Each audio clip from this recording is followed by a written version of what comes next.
Hey there everybody and welcome back to Let's Play Mega Man 5. On yesterday's episode we enjoyed some delicious seasoned lamb with our good buddy Hero Man over there. Just good old gyros up in my belly, eating them all. This is a charming day. I mean, we got a letter, got Rush Jet, enjoyed a delicious meal with a good friend, and then we killed him and took his power. So, I mean, really, you can't wish for a better day. Today we're going to be hopping on up to Crystal Man's stage and taking him on, so let's see how Chrissy's doing today. Look at him all spherical and sphere-like. Yeah, what a dig. Sphere-like. So right away we got some pretty unconventional enemies. I guess I'll show you how these work. If you shoot them at their base, the little heads just roll straight at you and try and kill you, so it's best to take them out at the head. This stage is actually really reminiscent of like Gemini Man's stage. I mean, very familiar textures going on in here. You also got to take on some vacuum cleaners, but they're no problem for us. They're pretty much one-hit kills, I'm fairly certain. And now we come up to the most difficult half of the most difficult portion of Crystal Man's stage. And what we need to do here is just watch the pattern of these gems that are falling, and eventually we'll get a safe space, like a time that it'll be absolutely safe to cross. You want to be extra super careful when you're doing this section, because if you get hit, there is like a 90% chance that you're gonna fall right down one of these pits, and that's just a bad time. That's a sad day for everyone. You don't want that. But we do get rewarded for our awesome platforming skills by our good buddy Eddie, who gave us a 1-up, which is pretty damn awesome. Now we get to take on some Sniper Joe recolors. Yay, they're more like Hammer Joes than anything else, actually. You can see right here that if you try and hit him while he's charging up, your shots bounce off, and if you try and hit the gem that he shoots at you, similarly, your shots will bounce off. So you have to just kind of time your jump to right after that, and just shoot him right in the face. Pretty easy, not too bad. But obviously we are tackling the same platforming section from earlier, which is equally as difficult. It might be a little bit harder. There's spikes down there, which doesn't really add to it, because if it was just a sheer drop into death, you'd still be dead. Dead is dead, so. Oh, damn it. Ah, what a jerk. Come on, there we go. Now we can focus on this thing. You gotta be careful with these. I mean, seriously, wait until you think you're safe, and then wait some more. Because the name of the game with this platforming part is caution, and you can't be too cautious with this section, to be honest with you. I mean, when you think it's safe, when you really trust it's safe, go ahead and go.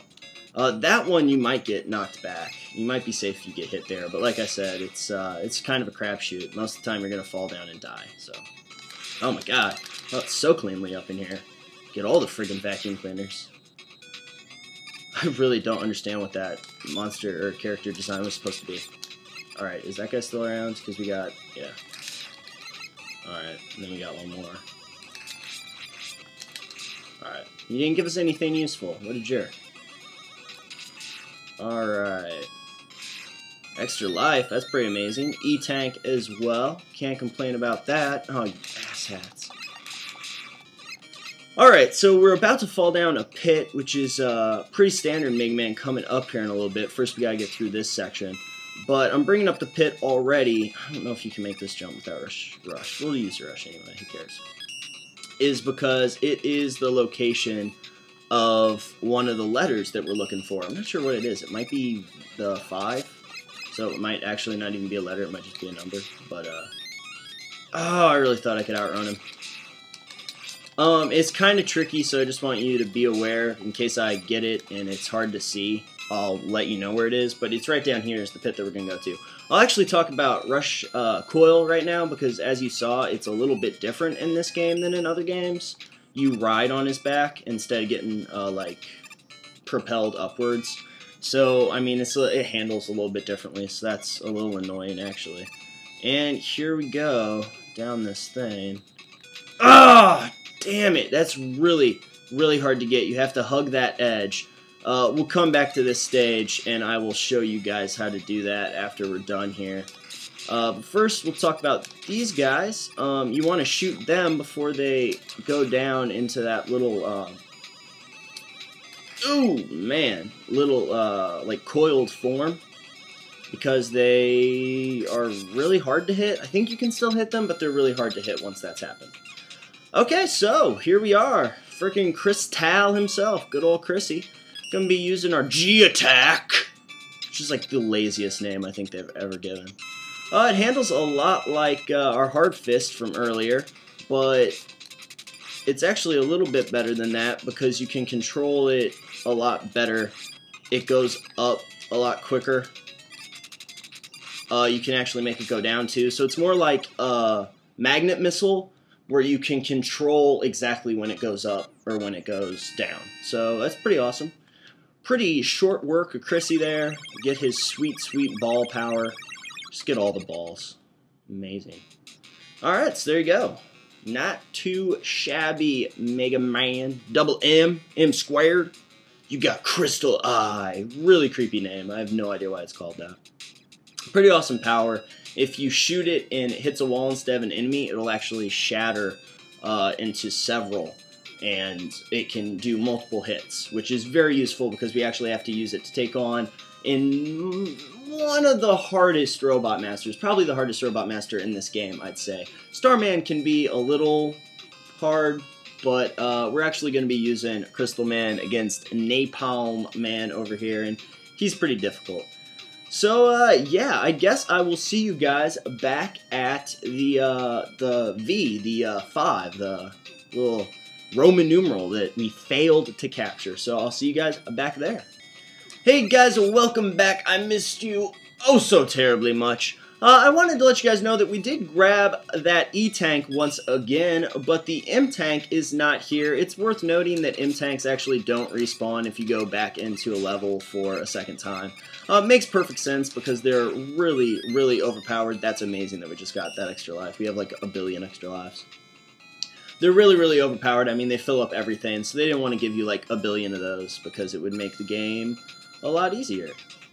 So you just gotta hug that wall, and you should get the 5. Perfect. Perfect. Alright, so, I mean, that's not too hard. It's pretty easy to just go ahead and grab, but I can't believe we just got another extra life. This is amazing. I truly, like, every time I play Mega Man in front of you guys, I don't know if it's just luck or what, but let's go ahead and kill this guy. Screw you, man. Oh, you jerk. Gotcha. So worth it. Every time I play in front of you guys, I'm just like, I get tons and tons of goodies. Like, it's insane. It's really lucky. But there you go. We'll just slide on in here and transport ourselves right out. I guess you don't walk to the middle of the room. Now I sound like a jackass. Yeah, there you go. So that was Crystal Man stage. Unfortunately, we had to go back in there again and show you how to get that letter. Like I said, you want to be really careful because you don't want to hit those spikes because that's a one-hit kill. But you do want to hug that wall and just keep pressing left, and you will be able to get that number 5, which is really rounding out our letter collection. I mean, it's just making me feel good. I'm teaching you guys how to spell Mega Man, you know. We're learning. It's an educational game, basically. They should play this game in school. Anyway, also, I guess I didn't say, I'm going to stop telling you that what the Mega Buster does against enemies, but I should have told you about Crystal Man. The G attack does 4 pellets worth of damage to him. For every single Robot Master, I'm almost positive it's every single Robot Master, your charged Arm Buster is going to do 3 pellets, and your standard is going to do 1. And for everyone but Napalm Man, if I don't miss my guess, the thing that they're weak against does 4. For Napalm Man, the Crystal Eye does 3 pellets of damage to him. But like I said, it can split up and get multiple hits against him, so it's a lot better than just your Mega Buster, which might be why they tailored it that way, I would assume, to make it a little bit harder. They didn't want it to be 4 pellets, and then you just drill him with Crystal Eye and make him a really weak boss, because he is pretty difficult otherwise. Anyway, I hope you enjoyed this episode. We just kicked the shit out of Crystal Man. It was a good time for everybody. And tomorrow, like I said, we're going to be taking on Napalm Man, who, his stage is pretty tricky too, you guys. So, I don't know. It could be crazy. We could be losing some of those 9 lives. I'm not sure. But, I just want to thank you guys for checking out this particular episode. If you liked it, be sure to check out my channel. I got a lot of other Let's Plays on there. A whole nother Mega Man game that you could watch just right now. You could just sit down. I think it can take you like 2 hours. Just watch the whole thing. It's worth it. It is totally worth it. But even if you don't do that, I want to thank you once again for tuning into this episode, and I will see you guys tomorrow.